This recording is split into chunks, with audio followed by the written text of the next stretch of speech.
até mesmo para derrotar o bolsonarismo, é preciso reconhecer que nenhum de nós antecipou a possibilidade do Jair Messias Bolsonaro, depois de 650 mil mortos, gasolina a R$8, fila de osso, carcaça de frango vendida em mercado, inflação galopante, aumento do número de desempregados, o retorno do Brasil ao mapa da fome, a situação do Brasil como pária internacional nas relações mundiais. Joaquim, nenhum de nós foi capaz sequer de antecipar que o Bolsonaro se manteria competitivo para o segundo turno. Reconheçamos. Como isto é possível, Joaquim, é a guerra cultural. O que é a guerra cultural?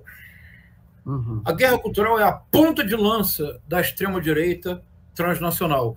E a guerra cultural, como a extrema-direita a realiza, ela tem uma inteligência aguda, mas uma debilidade sobre a qual nós precisamos começar desesperadamente a nos debruçar.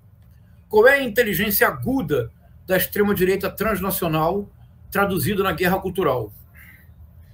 É que o tempo político despolitizado da extrema-direita é o aqui e agora.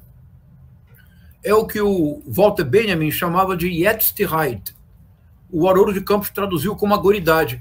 Na peça Otelo, do Shakespeare, é como o Iago age.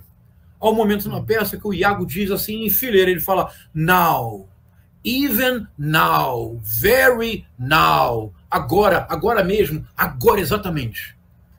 O tempo da ação política da extrema-direita, que é uma ação política despolitizadora, é esta agoridade. Então, veja, na Europa, problema concreto, perda de poder aquisitivo, desemprego, a extrema-direita, imigrante é culpado.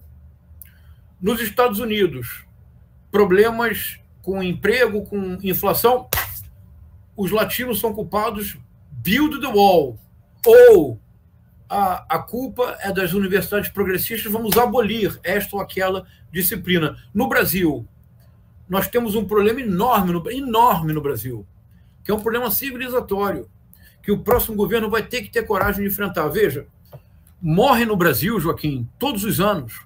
Isso desde sempre. Manteve-se no governo do ex-presidente Lula, manteve-se no ex-governo da presidente Dilma, manteve-se no ex-governo do Michel Temer, etc, etc. Mantém-se ainda hoje. O número de mortes violentas no Brasil é uma calamidade pública. Nós naturalizamos, mas é uma calamidade. Anualmente morrem no Brasil mais pessoas do que os Estados Unidos perdeu durante toda a guerra do Vietnã. É inaceitável. Estratégia da extrema-direita, estratégia do bolsonarismo. A resposta é pura agoridade. É preciso castração química de estuprador, é preciso armar a população, é preciso, como dizia o ex-governador do Rio de Janeiro, tiro na cabecinha. Execução. Então, a extrema-direita age o tempo todo na agoridade, que é característica do universo digital. É uma poderosa máquina eleitoral, uma poderosíssima máquina eleitoral, porque esta agoridade produz uma violência crescente, que é a resposta imediata, produz um engajamento que tem uma finalidade que é muito importante que compreendamos, Joaquim. Eu vou propor aqui para que pensemos. Pensemos o caso brasileiro, concretamente. Devido à história do ex-presidente Lula, você concordaria se eu dissesse, Joaquim, que em qualquer eleição, para qualquer cargo, que o ex-presidente Lula sempre parte, no mínimo, com 30% do eleitorado? Sim, é a base, 30%. É a base, isso. E ele pode crescer, pode diminuir, mas a base, ou seja, esses 30% de pessoas constituem uma base sólida que certamente votarão no ex-presidente Lula, de acordo?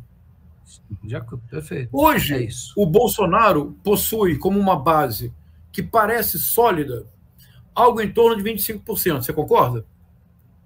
Que é o que ele baixou total. Talvez um pouco menos, né, professor? Talvez. Digamos talvez 20%. Não tem para argumento. O 20% está ótimo. Porque o argumento é o seguinte: qual é o objetivo da produção ininterrupta de narrativas polarizadoras para criar inimigos?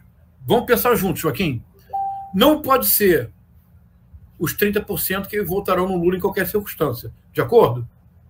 Uhum. Não Perfeito. precisam ser os 20% que já votarão no Bolsonaro. É aqui que a extrema-direita deu o pulo do gato. Uhum. E se eu estiver certo, acho que nós temos aqui um ponto muito importante de ação. E eu acho que eu só compreendi isso recentemente.